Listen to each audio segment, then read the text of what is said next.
Hello and welcome to tomorrow's best practices today. I'm your host, Clark Newby, and today we have Doug Bell joining us.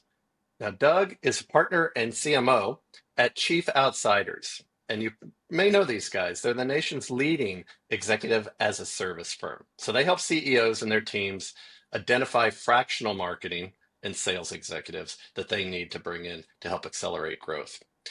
He's also co-host of Cannonball GTM, which I definitely want to talk to him about, a Substack that where they continue to demystify go-to-market strategy and tactics as well. He's been the CMO of Lean Data. He's been the CMO of Search Metrics. He has, from the outside, from the inside, has been eating and sleeping and drinking go-to-market, mostly for SaaS companies, but we'll talk about the whole gamut for years. It's a real delight to be joined by Doug Bell today on the podcast. Hi, Doug. How you doing? Hey, Clark. Happy to be here. I'm doing well. Well, like I said, you've seen a lot. I want to say you've seen it all, but maybe we haven't all seen it all just yet. But with so many things up in the air right now, so many new trends, so many technology shifts, so many even macroeconomic shifts going on. What's your, where are your eyes falling today in the market? What's your focus? What are you really working on that you think is, kind of pulls out from all the rest of the day to day? Yeah, it's a great question, Clark, and it's funny. We never think about ourselves living in history, and we never think about ourselves living in history in marketing. And let's combine that with the fact that we always think we're in this epic era of change, but I think those three concepts are all coming together rather nicely. Which is to say that we are living in history, and sort of the externalities that's causing, let's say, the tariff regime. That's sort of one thing that's pressing on SaaS and SaaS marketing pretty hard.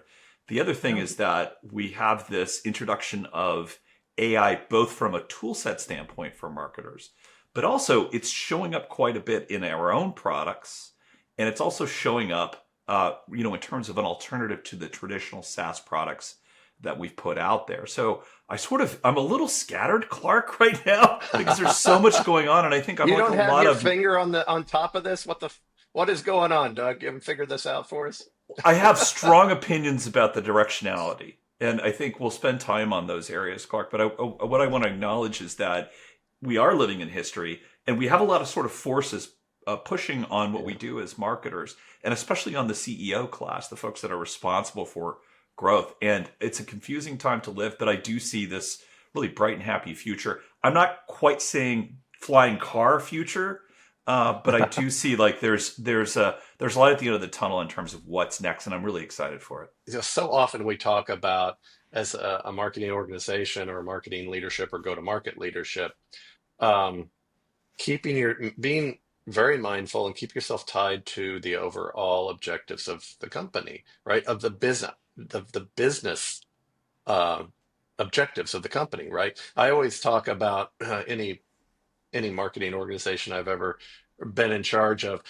You have 100 metrics probably that you're looking at. Well, you probably have a dozen, but the top ones have to have a currency sign in front of them, right? You have to be driving the business. And this existential data point is all about it's a business analysis. It's not a go-to-market analysis. It's certainly not a marketing analysis. It's certainly not even not much less a messaging. It's like is the what's the pivot that the company kind of balances on, and how does it need to tip it, and how can go-to-market accomplish that? So I love That this.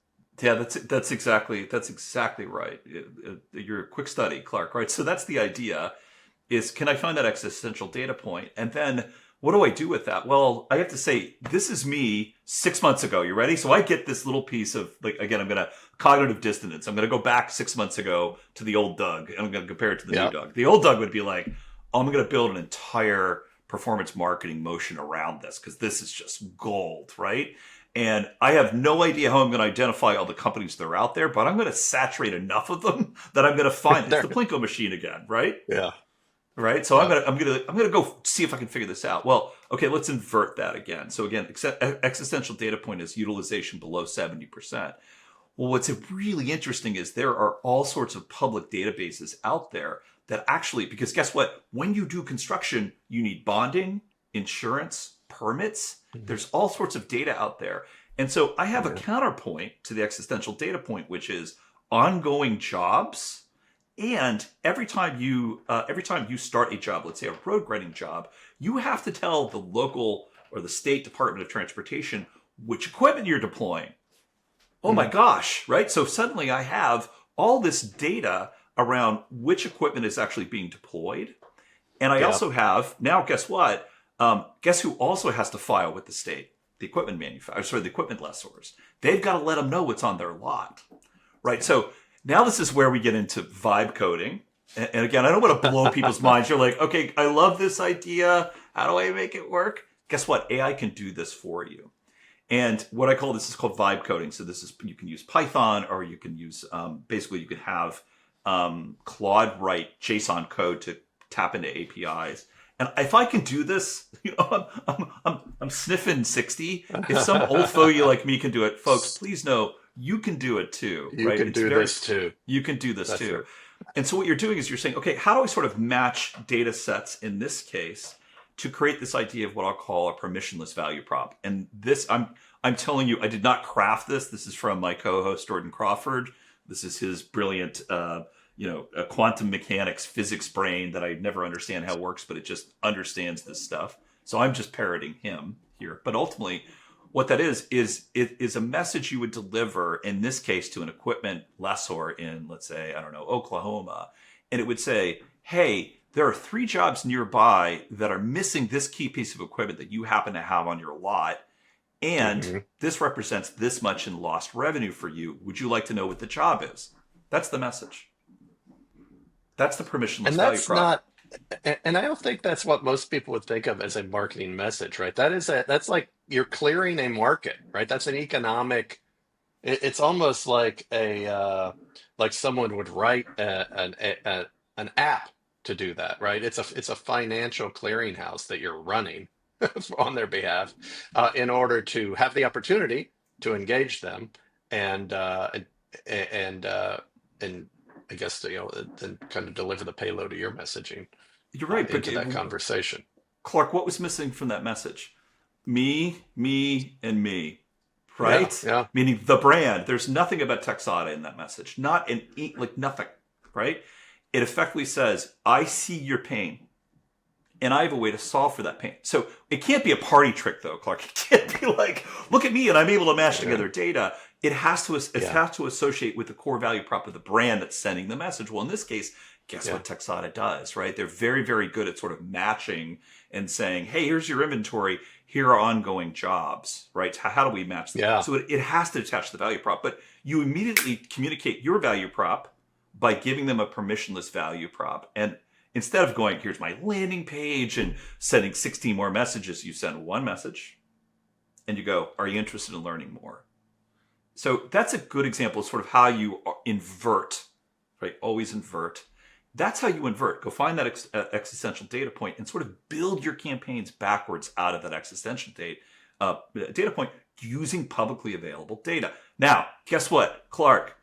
I don't know many marketers in the growth marketing industry that space that can do that. That's the problem. right, And so yeah. when you asked me before, it's like, "Doug, what are you seeing?" And I'm like, I think we have a skill gap problem is what we have. Because what I just explained, by the way, means learning a whole new way of using everyday AI and understanding data and how to manipulate that data using vibe coding to get to your pain-based segments.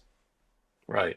And it's not to create a Google ad or a LinkedIn ad tile or something, with a bunch little graphic piece based on a bunch of ideas, funny ideas that you have, right? It's getting at the core of people's uh, business strategies, frankly, and how they're living. So, and you were talking about, I think, data bleed. Is that what you got? Yeah, I think about this exhaust or this bleeding, right? That all of this public data is coming. particularly in something like a regulated industry, like a more regulated industry, like you're talking about, right? So I was going to say, I would bet this is a particularly like early days, more regulated.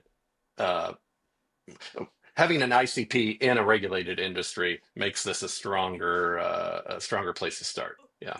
Absolutely spot on. And I would say that what's really fascinating is that it doesn't always. So yes, that is always my favorite client to work with. Somebody who deals with companies that are in this regulatory regime because it's just Hmm. so much easier to get data, government data. The other thing is that you really have to think about it in terms of any type of regulation that produces data. In other words, you're not in a regulated industry. But in this example, the equipment manufacturer, or sorry, the equipment lessors, right? Like when you do a job, the state or the local municipalities need to know that you're out there with this equipment so that in case you say run over a building, like Yeah. you're insured, Tear up a right? So gas line, or yeah, right. Yeah. Yeah. exactly. And so like it's really what it comes down to is it doesn't always have to be regulatory. It just has to be something where the government has to have information. Yeah. Yeah. Yeah. Big government, man. Doug loves it, guys. More big I'm in government. all day long. Bring me the big gov, baby. Um, so, so then what would so then what are, how does that kind of cap off then this, doing the research, finding the existential data point, um, uh, bringing that streaming data in and targeting to it. How does that carry farther down into the funnel once you're in those conversations, or does it, or is it the sort of your sales motion is going to be so well educated and have such a clear call to action, it kind of carries the day, or how do you carry it farther down into the funnel? Yeah, the way I like to think about this is that you're so back to this model of the Plinko machine versus getting more balls in the Plinko machine. That's ultimately, I think, Yeah, what we're talking about here, right? And that is to say that what we're doing with this is we're reestablishing the practices around outbound. And so I didn't even talk about right right. like I save my true vitriol for cold calling and cold emails with that like that are just like hey look at me, and then it's like you just it's all these people dogpiling on the same topics that ultimately are just about hoping that Plinko ball makes it to exactly the right spot. So what we're Yeah, talking about here first is we want to fundamentally change two aspects, and if you will think about the two motions I talked about and their connective tissue at the bottom. The first aspect we want to change is how we outbound, right? And we want yeah, to make that as simple as possible. And we want to use email. Now, we have experimented with and found that if we warm the list, because guess what we can do with AI? We can get ad IDs using clay.com. So I can get really right, right. specific, right? So I can Yeah, spend, yeah, instead of spending $10,000 on a Facebook motion, I can spend $700. And because I have their IDs, so we've experimented with sort of warming up those lists before we yeah, email them. So there is an opportunity for multi-channel is my point. But yeah, it is this idea of saying we have effectively said how do we solve for the problem of outbound by throwing more and more channels on top and personalizing and sending them pillows that have their mom's maiden name on it. Like this is ABM, right? Right? Like, okay, right. great. Guess what? That is a bloated, dying part of our industry. I understand why it exists. How do we replace it? So that's what we're talking about there. The second piece is this. If you can start running your inbound, and so I'm not going to include SEO, and I'm sure we're going to talk about GEO in a minute too, but Mhm. if you can sort of think about your inbound expressed through content that helps people solve for that existential data point. Again, that's at the bottom of this funnel, these two motions, if you will. If you can Yeah, have, if you can really have your content begin solving for that, now you create this long tail. Think about writing a guide for equipment manufacturers maximizing your utilization rate using publicly available databases. In other words, you tell them how you did it and you how you write a did white it. Yeah, paper on it. Right. So then yeah. suddenly your inbound motion is starting to mimic your outbound motion. And that's ultimately the idea. So you asked about efficiency, Clark, which is a really great question. And I would just take it back to you and say, ultimately, it's not about the funnel efficiency. It's about the fundamental design of the motions that are creating inefficiency in your pipeline Mm. currently. Yeah, yeah. Well, hope, yeah, rewind everybody, because that was a great, like, That was a very nutrient rich couple of minutes there of stepping all the way through that outbound side and some of the technologies, even the approaches you can take to make this. We always talk about shotguns versus rifle shots. This is something even further, right? This is like a laser beam right into somebody who has a problem that you can solve. And let's flip that over to the inbound side because it is such a, you think about the evolution of inbound, even over the last 15 years, even just search, even just think about Yeah, search, yeah. right? That was all about, it's an algorithm, man. Cram as many words in here, but put a library in there, put the, backlink, Glossary. we Yeah, need to hire, backlinking. we need to hire a kid to add a bunch of backlinks in here over the summer, right? And then it became no, man. It's like it's getting smarter, so you have to provide value, and then you'd make microsites and all this stuff. And now with GEO, that's sort of been flipped out. Like AI is sort of taking all of that up, all the content that we used to create. So how are you thinking about? Everybody's trying to figure out how do I get you got a foot in two canoes. You're in SEO and you're in GEO. How do you get yourself over? And do you need to yet? Because the vast amount of search and online traffic that we see today is still SEO, but we all know where it's going. So, how do your clients and how do you think about your content strategy, your deployment strategy, in similar ways to the way that you've re-engineered the outbound set? I have an answer for you, but I'm hoping the podcast is 3 hours long. No? We got all night, man. Yeah. Okay. Yeah. Oh, it's such an excellent question, Clark, because it really does get back to this sort of inbound outbound conversation we started with, and it sort of gets back to this idea of efficiencies in the inbound motion. Because guess what? Not everybody can go do the existential data point tomorrow, sort of rebuild Yeah. their inbound and outbound. So what are you sort of doing in the meantime? And I would say, just full disclosure, I spent 5 years as a CMO for one of the best SEO platforms ever created. It was spectacular. It was a beautiful platform, and there was a ton of machine learning and blah blah blah. It was just this beautiful, beautiful platform. And so I am sort of this SEO geek as a result, right? So let's sort of unpack all of these things. The first thing I would say is this: the good news is that if that you are good at SEO right now, you're good at GEO. So generative engine optimization, if you will. So that's the good news, right? So if you have everything that Clark said and you're paying attention to site structure and site speed, you're in good shape for now. And sort of the way I would think about this and break this world down is into the simplest possible rubric that you can, which is to say this. And by the way, if you want to know how to sort of measure for these things, hit me up on LinkedIn, because there are prompts that I have built that are actually helping me sort of measure GEO efficacy. But I'm getting ahead of myself. So think about it in two ways. One, the frequency of mention for a standard set of research prompts. And you have to understand that although I think the number's crazy high now, I can't remember the number, Clark, but let's say 80-90% of people are using large language models these days. So you have to understand Yeah. most people are not terribly advanced. And so what you're doing is you're saying, how often am I mentioned given these standard prompts? And Yeah. so it's sort of the analog to keywords, if you will, right? So that's Yeah. mention rate. And then you have Hmm. sentiment. And Yeah. so what you're looking for here is you need to start, by the way, as quickly as possible, measuring for both across these engines. And by the way, guess who can do that for you? It's the engines themselves. They can go measure. So the first thing is to say, start thinking differently. Start thinking about how often you're mentioned given standard prompts and what the sentiment is, because that's going to determine and dictate how much of this, by the way, top of funnel traffic that is now disappearing for you, right? So I'm seeing this across my clients. Their SEO traffic is going way Yeah. down, but they're not seeing a degradation of their pipeline. And Clark, part of the reason that's not happening is that a lot of that sort of what would have been informational searches, sort of that classic organic search in Yep. GA4, is happening off in GEO, and then they're showing up Right. as direct search. It's bizarre. So you've got Yeah. basically this They're like, oh, swap. go talk to these guys, right?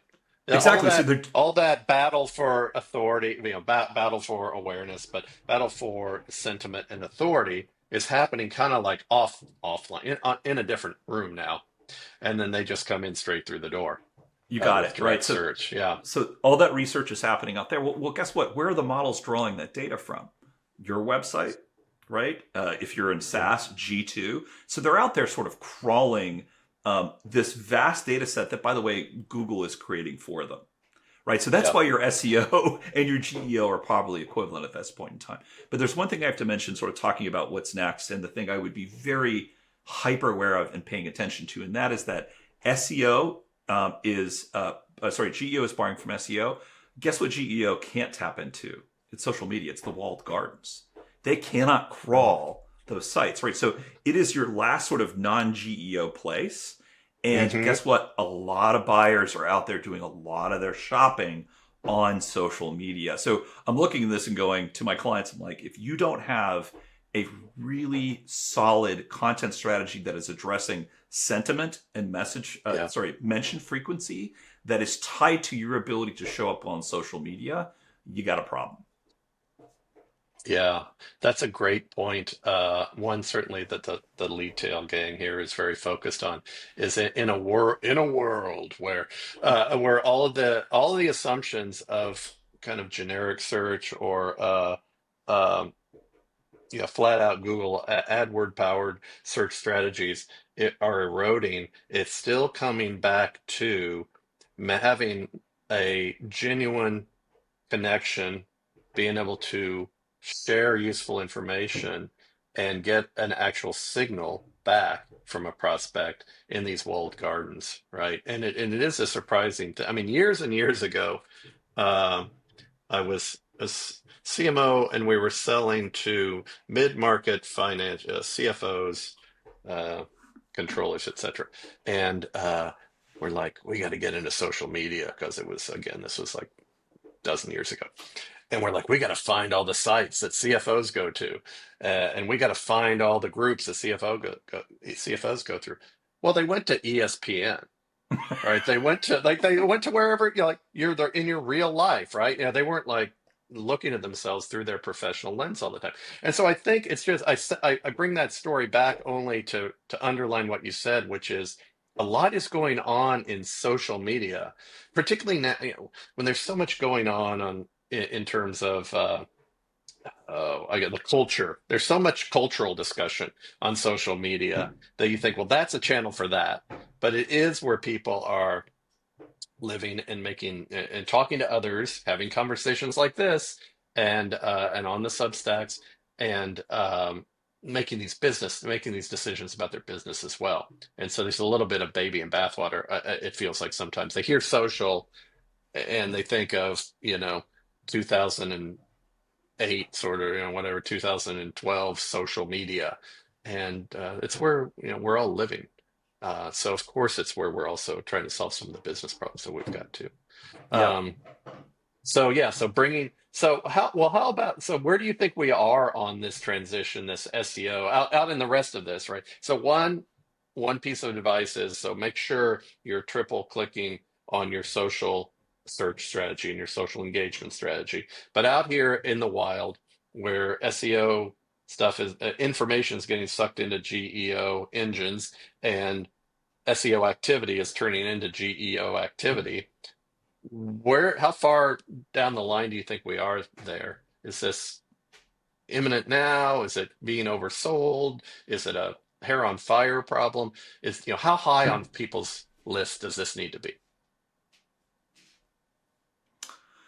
Oh, there's an iceberg analogy in here. We're seeing it's much further along than people realize it is.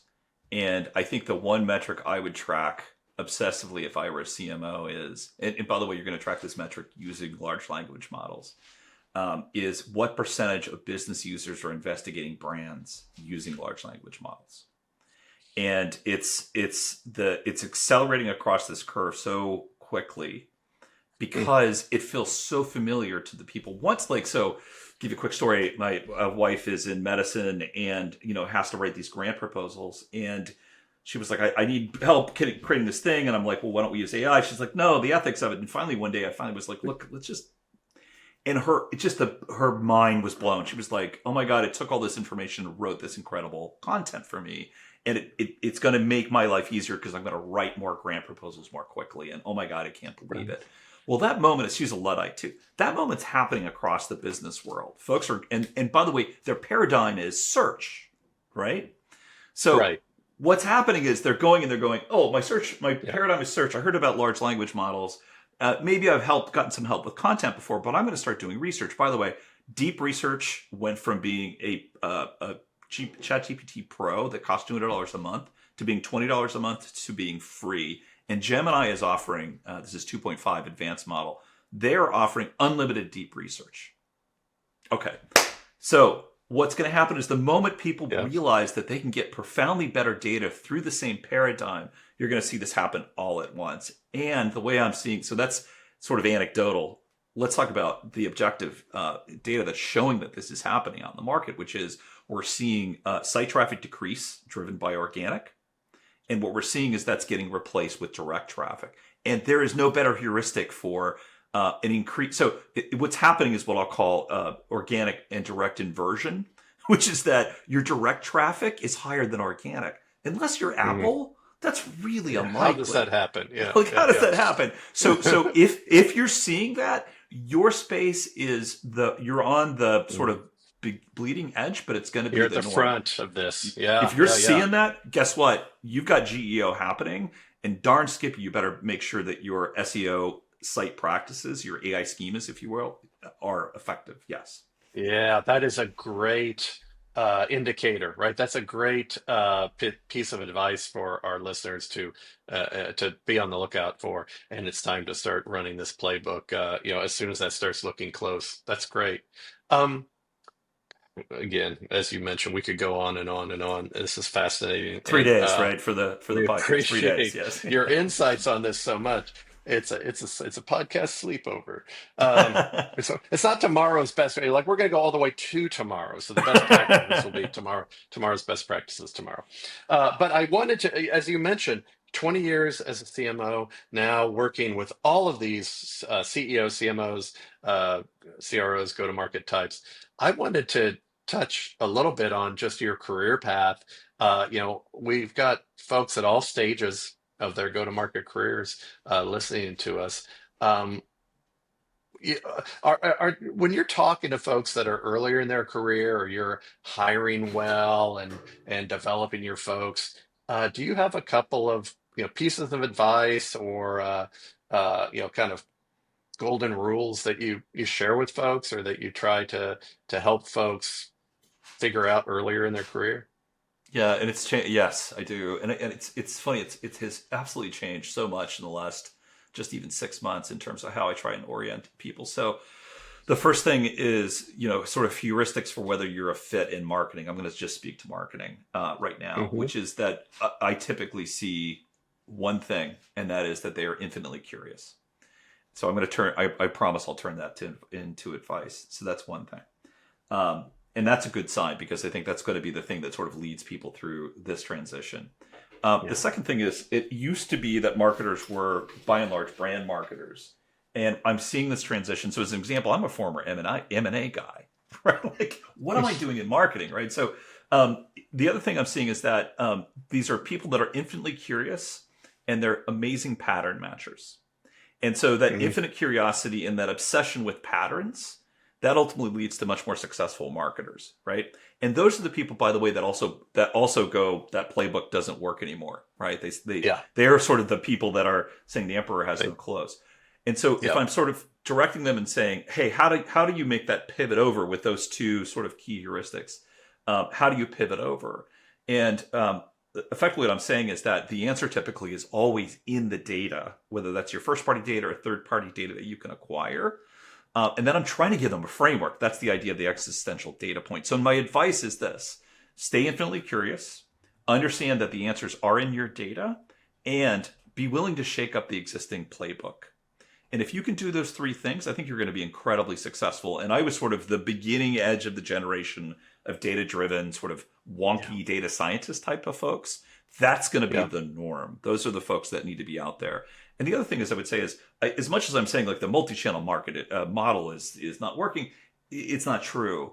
So I would say that become more. It is being misapplied, but the multi-channel model, frankly, I think is going to be amplified with AI. Yeah. Not the application of AI, but your ability to use it.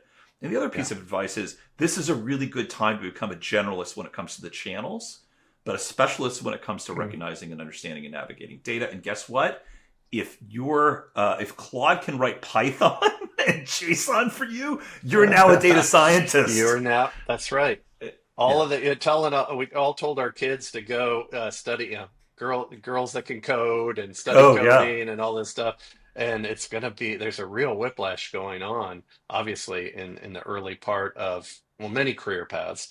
But, this golden ticket that we thought that the folks would have if they could code is really being obviated by these tools. It's incredible. it's crazy. I'm a recovering mechanical engineer. I'm the same, we're kind of the same generation, right? And it was that transition that has happened over the last 20 years from Mad Men to mashing these matrices basically behind the scenes and looking at all the data has been profound. And the fact that we can now offload that onto AI, um, I think the curiosity, the comfort of cognitive dissonance that you talked about kind of at the beginning of our episode, these are the things I think that are going to really help you, first of all, be comfortable and it's hard to be great at something that you're uncomfortable doing. So first of all, be comfortable in the skin of doing it and then really enjoying it and really progressing in your career.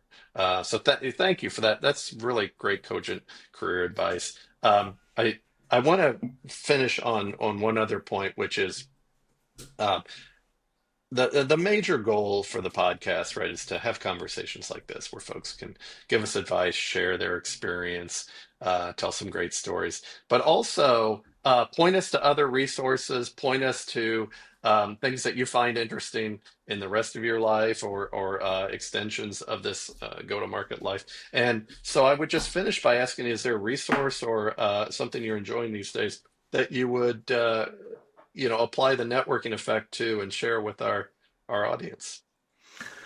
Oh gosh. Well, we won't take you through the 4 or 5 books I'm currently reading right now. I have to say I'm spending a lot more time trying to understand data than I ever have before, just simply because quite often I talk about the glories of AI, but I'll get data. I'm like, I don't understand how it arrived at this. So any sort of resources, and Substack is just full of great sort of data engineers that are good at explaining how large language models work. So I would just do a little searching in Substack, and I think you're going to find a lot of great stuff there. And it goes back Yeah. sort of this idea of coding as a skill, right? So I think it's more like in the future, my 14-year-old are going to be like, dude, you're going to understand data science. Like, that's what I want you to go study, right? Because ultimately it's about navigating data. So that's one set. I think the second, to be a bit self-serving here, Clark, and by the way, I'm not paying attention to you right now because I have a puppy chewing on my foot and it really hurts. They have sharp little teeth, right? So I'm trying to keep them away from pulling the Wi-Fi out. But the other thing I mentioned is this. My partner and I, Jordan Crawford, created a live stream that's every Friday at 9 a.m. and it's called the Cannonball. And effectively, what we're trying to do is to walk the talk, if you will, which is how we're using everyday AI to expose things like existential data points and create permissionless value props, and to develop campaigns that are going to be much more effective than the old model. Because Jordan and I were so busy railing against the old model, at some point in time, Yeah. we're like, well, look, we're sort of inside out pulling the model down. How do we share with folks? So it's called Cannonball GTM, cannonballgtm.com to see the schedule. And I have to tell you, this is about creating practical tools so that everybody else can sound as smart as Clark and I today. So my goal is to, in 6 months from now, see all you guys saying the same thing because you read up on the Cannonball methodology in the Substack or attended one of our live streams. Yeah. Here comes the Cannonball. Cannonball GTM, Friday mornings. So is that 9 o'clock Pacific? 9 a.m. Pacific time. You can find us 9 on a.m. LinkedIn. Pacific time. And then if you Nice miss an lunch break on the episode, East Coast. Yeah. exactly. If you miss an episode, we're on Substack. Same handle. And it all feeds your Substack, right? Yeah. So a lot of it gets captured. I'm becoming a much better content marketer as a result of launching the Substack because ultimately what you're trying to do is create efficiencies with content. But yeah, as I mentioned to you before, it's that I'm happy to do a whole show just on how you create elegant content models, and that's a good example. Live stream equals Substack content for us So everywhere. we will jot that down, and we'll have you return episode down the road. We would love that. So yeah, get on Substack. Uh, Fridays, get on the Cannonball GTM train. There's yeah, what was it? The Wabash Cannonball, right? So it's a GTM Cannonball, right? Get on There the you train. go. Um, Doug, thank you so much. I mean, I knew this was going to be. I knew we were going to open so many boxes, and wish we had more time to rifle through everything in them. Guys, follow the Cannonball GTM. Connect to Doug. He continues some of these conversations. I'm sure you're starting to have in your mind. Thank you so much for the time, Doug, and for digging in with us. We really appreciate it. Enjoyed it. Thank you, Clark. Take care.